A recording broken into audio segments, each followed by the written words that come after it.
What would you do if someone threw a peach at you? If you're from Karachi, you'd probably throw back a slipper.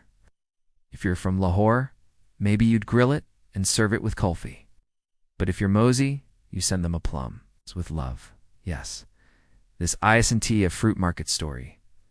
It's ancient Chinese wisdom packed in a juicy metaphor. Meet Mozi, the lesser-known philosopher who once looked at Confucius and said, "Nice try, uncle. But we need less tradition and more compassion." While Confucius was writing about filial piety and family duties, Mozi was launching his own school of thought, called Mohism, that preached universal love, or GNAI. Sounds like hippie talk? Think again. This was hardcore moral logic in 5th century. BC Mozi believed that you shouldn't just love your family, you should care equally for the poor, the rich, the farmer, the philosopher, the irritating neighbor who drills on Sundays. Everyone. It's like he took Jesus' love thy neighbor and said, sure, but let's add your enemy, your landlord, and your ex in there too. Mozi also didn't have time for show-off culture. Fancy funerals? Waste of money? Family favoritism? Injustice? Clinging to old rituals like WhatsApp forwards? Nope. For Mozi, morality wasn't a family tradition. It was a universal duty, and he had receipts. He argued that if rulers followed this philosophy, there would be no war, no injustice, and society would function like a well-oiled dumpling machine. In fact, Mozi is often seen as a precursor to utilitarianism. Yep, the same idea that philosophers like Jeremy Bentham and John Stuart Mill popularized in the West.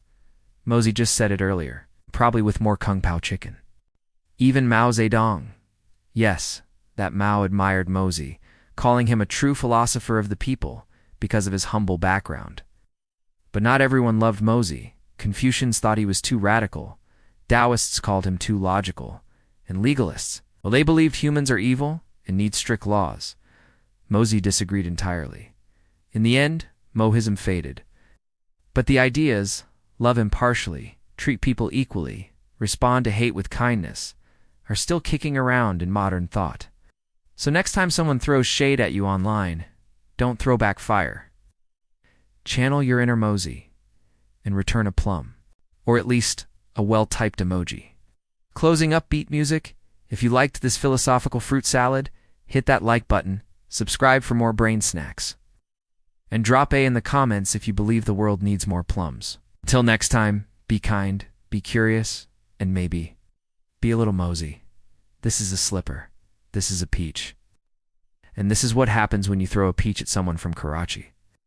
Now, before I get sued by the Peach Council of America, let me clarify 2 things. No. 1. This hypothetical scenario does not endorse violence. And no. 2. Karachi is awesome.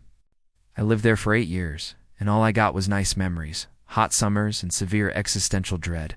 Now, if you're from Karachi, you might actually throw a slipper because that's what people in Karachi do when they re-angry or annoyed or have really bad aim.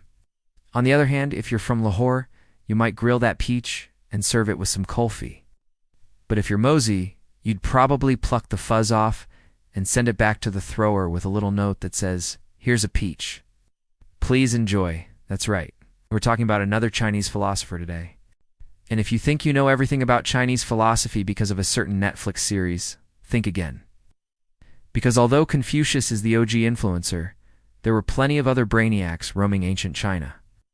One of these guys was Mozi, the man who basically invented the phrase, "love thy neighbor," and then promptly forgot about it. Because for Mozi, neighbor didn't mean the guy who drills on Sunday. It meant literally everyone. Welcome to Crash Course Philosophy, where we take on the big questions of the universe, one course at a time. Today, we're answering, what would Mozi do? When we think of influential thinkers, our minds immediately conjure up images of white guys shouting into the void, which is unfair because great philosophy can come from anywhere and anyone.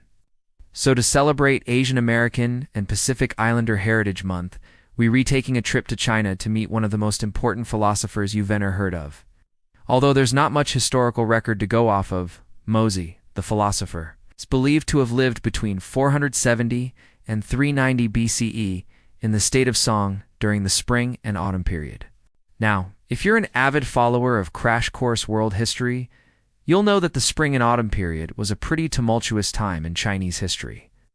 Basically, After the Shang dynasty bit the dust, the Western Zhou dynasty stepped in and started handing out these fiefdoms to local rulers. Oh.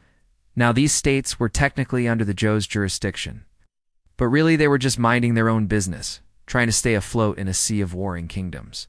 Despite this instability, though, many schools of thought, or as the Chinese call them, 100 schools of thought flourished during the spring and autumn period.